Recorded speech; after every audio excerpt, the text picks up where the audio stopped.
Welding. Today, we'll cover two key aspects of welding: fire and fumes. Always check the area for fire risks before welding.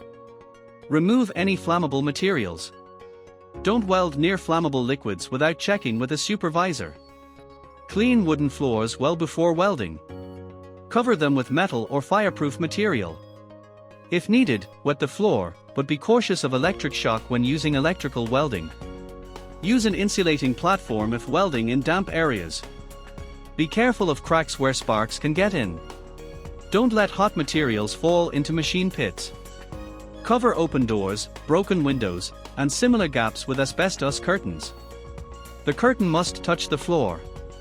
If welding near flammable materials, have an extinguisher, bucket of water, or sand nearby.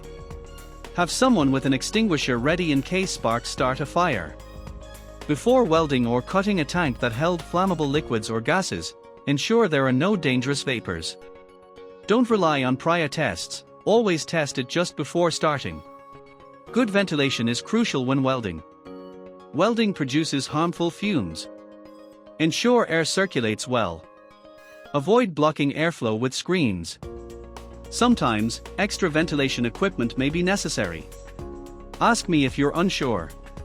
Wear proper eye protection for all welding tasks. Full face protection is necessary in many cases. Once given instructions on protection, always wear it. Face and eye protection is also needed for tasks beyond welding. Electric welders must use both face shields and protective glasses. While cleaning or striking metal, even with the shield up, particles can get in your eyes.